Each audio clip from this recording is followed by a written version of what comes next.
धीरे धीरे रास रचो, राज रचो है, राज रचो है, राज धीरे धीरे राज रचो है। जय हो।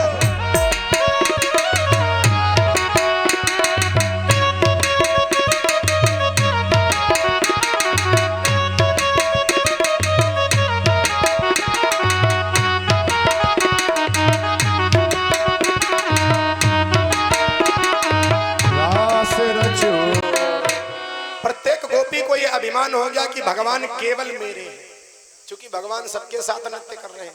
गोपी को अभिमान हो गया भगवान मेरे हैं, और जहां अभिमान होता है वहां भगवान छोड़ करके चले जाते हैं। भगवान सारी गोपियों को छोड़ करके चले गए, केवल एक गोपी को अपने साथ ले गए। भागवत में उस गोपी का नाम नहीं है, लेकिन संतों की ऐसी मान्यता है वो गोपी कोई और नहीं, स्वयं किशोरी श्री राधा रानी है। बोलो राधा रानी सरकार की।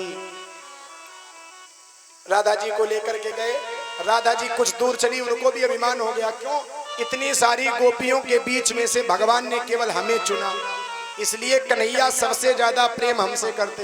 राधा जी ने कहा कन्हैया बहुत देर नाचा तुम्हारे साथ, मेरे पैरों दुख रहे हैं, पैरों में दर्द है।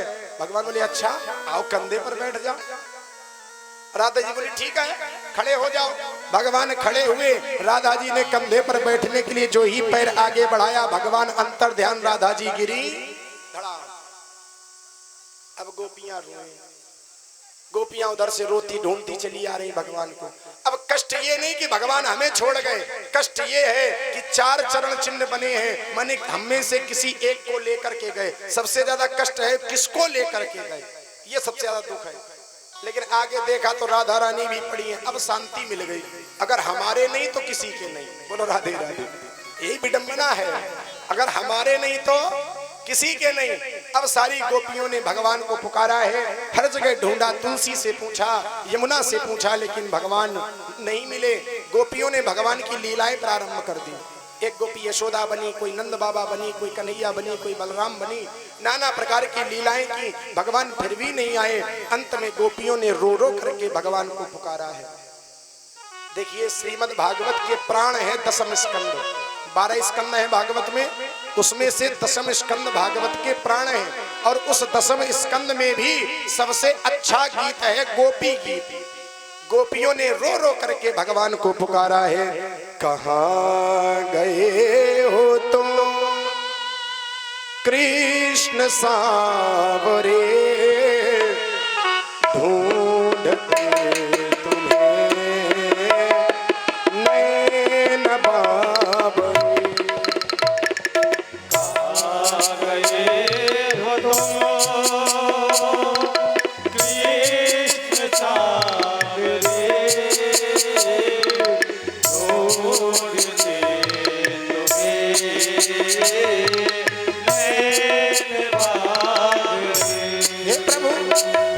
जयति तेऽधिकं जन्मना प्रजा, श्रयत इंदिरा शाश्वतात्रयी। जयति तेऽधिकं जन्मना प्रजा,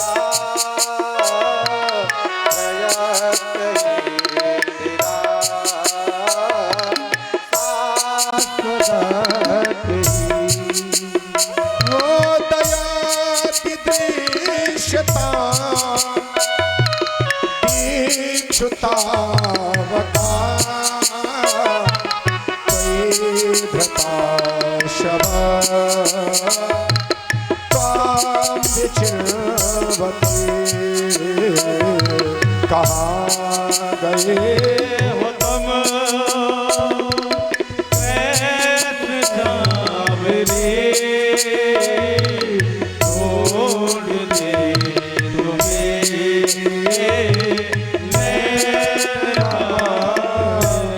हे सरकार आप कहाँ गए। जयति तेऽधिकं जन्मना व्रजा, जब से आपका व्रज में जन्म हुआ तब से ये जो स्वर्गवासी भी हैं, वो भी वैकुंठ छोड़ छोड़ करके ब्रज में आना चाहते, आप हमें छोड़ करके कहाँ चले गए? एक बार दर्शन दे दो, नहीं तो आपके वियोग में हम सब मर जाएंगे। भगवान बोले अच्छा, इतनी गोपियां हैं, मरी एक भी नहीं, कह रही हो मर जाएंगी। गोपियां बोली हम मर भी तो नहीं सकती। क्यों? तब कथामृतम तप्त जीवनम कभी भीरीडितम कल्मषापहम। मैंने आपका कथामृत पी लिया, और जो कथामृत पी लेता है उसकी मृत्यु भी नहीं होती, इसलिए महाराज मर नहीं सकते हैं। ऐसा रो रो करके भगवान को पुकारा है। भगवान ने आकर के गोपियों को दर्शन दिए। इधर कैलाश पर्वत से भोले बाबा भी मैया पार्वती के साथ में आए। कैसे आए? मैया पार्वती से कहा हम भी चलेंगे। मैया ने कहा वहां पुरुष प्रवेश वर्जित है, केवल स्त्री जाएगी। भोले बाबा बोले तो हम भी स्त्री बन जाएंगे, हम भी शंकर से शंकरी बन जाएंगे, कौन सी बड़ी बात है। साड़ी पहनी, अब एक साड़ी पहनी तो ऊपर सर ढके तो नीचे पैर खुल जाए, अर्ज मर्ज का हिसाब है भाई, कहाँ पुरुष और कहाँ स्त्री। जब ऊपर सर ढके तो नीचे पैर खुल जाए, नीचे पैर ढके तो ऊपर सर फड़फड़ाने लगे। पार्वती ने कहा इज्जत चाहो तो यहीं चुपचाप रुको। भोले बाबा बोले चाहे एक और साड़ी जोड़नी पड़े लेकिन हम चलेंगे जरूर। एक और साड़ी जोड़ी। अब भोले बाबा चले, बाबा आगे आगे, मैया पीछे पीछे। पुरुष और स्त्री की चाल में भी अंतर होता है। भोले बाबा एक कदम रखे, मैया को 4 कदम रखने पड़े। पकड़ करके मैया ने पीछे खींचा, इधर चलो, बहू बने हो तो पीछे चलो, पीछे। भोले बाबा पीछे पीछे, मैया आगे आगे पहुंच गए। जैसे ही रास मंच के बाहर पहुंचे तो देखा क्या नारद जी भी वहीं टहल रहे। भोले बाबा ने पूछा क्यों, तुम कैसे? बोले हम भी रास देखने आए हैं, लेकिन ये बताओ तुम नारद से नारदी कैसे बन गए? नारद जी ने कहा इसमें बहुत सरल उपाय है। क्या? यहीं बगल में राधा कुंड है, राधा कुंड में एक डुबकी लगाई मैंने, बन के गया था नारद और बन के निकला नारदी। सो तुरंत ही अपना डमरू दिया पार्वती को, जरा पकड़ो इसको। मैया ने पूछा क्यों? हम भी एक डुबकी लगा लें। सो तुरंत ही पकड़ के खींचा, मैया इधर चलो। इनका तो घर परिवार है नहीं, नारद बने चाहे नारदी बने, और तुम कहीं अगर शंकर से शंकरी बन गए तो हमारा क्या होगा? चुपचाप चलो, जैसे हो वैसे ही चलो। दरवाजे पर भगवान ने तुरंत आदेश दिया कि मुझे अभी भी सूचना मिली है, कुछ पुरुष स्त्री का वेश बना करके अंदर प्रवेश करना चाहते हैं। अस्तु प्रत्येक गोपी का मुख देख करके अंदर प्रवेश दिया जाए। मैया ने कहा इज्जत चाहो, अब भी लौट जाओ। भोले बाबा ने कहा कि चलो, जो होगा देखा जाएगा। अब प्रत्येक गोपी का घूंघट उठा उठा करके देखती है। मैया पार्वती का नंबर आया, अंदर प्रवेश दे दिया। अब जब भोले बाबा का नंबर आया, गोपी बोली घूंघट उठाओ। भोले बाबा बोले बोल भी नहीं, लेकिन पहचान लिए जाएंगे आवाज से। घूंघट उठाओ। पार्वती ने सोचा ये पकड़े जाएंगे। पार्वती ने कहा अरे गोपी घूंघट मत उठवा इसका, ये अपना मुंह नहीं दिखाना चाहती। गोपी बोली क्यों? पार्वती मैया ने कहा ये इसलिए मुंह नहीं दिखाना चाहती, इसके मुंह में चेचक के दाग है। भोले बाबा ने मन ही मन सोचा इतनी बेइज्जती तो कन्हैया भी नहीं करता जितनी बेइज्जती हमारी धर्म पत्नी कर रही। कोई बात नहीं, मिटा दे अपनी हस्ती को, गर कुछ मर्तबा चाहे, दाना खाक में मिलकर गुले गुलजार होता है। भोले बाबा शंकर से शंकरी बन गए, अंदर प्रवेश किया। भगवान कन्हैया महाराज मंच पर खड़े हैं, सब लोग अपनी अपनी कुर्सियों पर बैठ गए। कन्हैया ने कहा इतनी विशेष सुरक्षा के बाद भी कुछ पुरुष स्त्री का वेश बना करके आ गए, अब मैं स्वयं सबका मुख देखूंगा। शंकर जी ने सोचा अब मामला गया कान से, गोपियों से तो बच गया लेकिन इस कन्हैया से नहीं बचने वाला, ये मामला बिगाड़ ही देगा। अब भगवान ने आगे वाली लाइन में देखा, पीछे वाली लाइन में देखा। भगवान ने कहा अब बीच से नंबर, क्यों जाना तो वहीं जहां भगवान बैठे। सबसे पहले पहुंचे, मैया पार्वती को देखा, प्रणाम किया। मैया अकेली आई हो? नहीं नहीं, आगे वाली सीट पे जाओ, वो भी आए। पहुंचो, आगे पहुंचे, नारद जी बैठे, नारदी बने। कहे तुम महाराज? अरे महाराज बस बैठा रहने दो, हम देखना चाहते, देख के ही चले जाएंगे।